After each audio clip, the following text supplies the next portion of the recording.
নমস্কার বন্ধুরা, বেঙ্গলিপুর রান্নাঘরে আজকে আমি একটা রান্না করছি। আজকে আছে আমের পরোটা। আমের পরোটা করতে এই যে ময়দা নিয়ে নিয়েছি 250 মতো, চিনি নিয়ে নিয়েছি, সাদা তেল নিয়ে নিয়েছি, আম একটা কেটে নিয়েছি। এবার আমি আমটাকে পেস্ট করে নেব। আমটাকে আমি পেস্ট করে নেব। এই যে আমটাকে আমি পেস্ট করে নিয়েছি।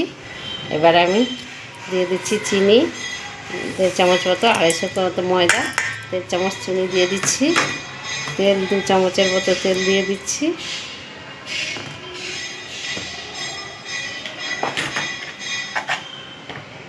নুন স্বাদ মতো নুন দিয়ে দিচ্ছি। এবার আমি এটাকে আগে মেখে নেবো, দিয়ে তারপরে আমি ইটা দেবো। এটা ভালো করে মেখে তারপরে আমের ইটা দেবো।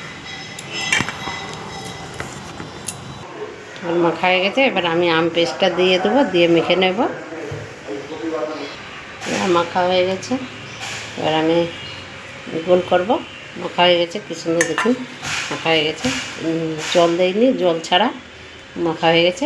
আমটা দিয়ে কেটে দিয়েছি, গোল করে নিয়েছি। এবার বেলবো। এই যে বেলা হয়ে গেছে, এবার আমি ভাজবো। আর আমি কড়াইতে দিয়ে দিচ্ছি।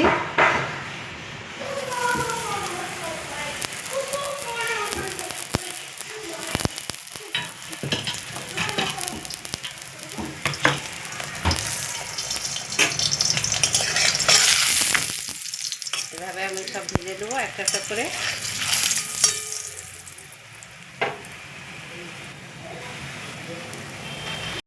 এই যে ভাজা হয়ে গেছে, এভাবে আমি একটা একটা করে ভেজে নেব। ভাজা হয়ে গেছে,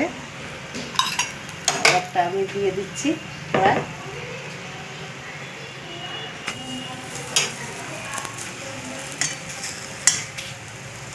কড়াই দিয়ে দিচ্ছি।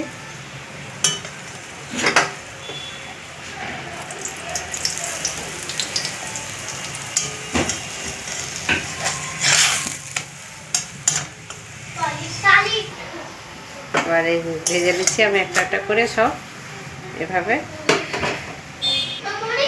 যে আমার ভাজাও হয়ে গেছে। আপনারা এইভাবে আমের পরোটা করে খেয়ে দেখবেন। ভালো লাগলে বেঙ্গলিপুর রান্নাঘরে একটা করে লাইক। কত সুন্দর হয়ে গেছে দেখতে, কত সুন্দর, কেমন নরম হয়েছে, কত সুন্দর। আপনারাও এইভাবে করে খেয়ে দেখবেন। ভালো লাগলে বেঙ্গলিপুর রান্নাঘরে একটা করে লাইক দেবেন।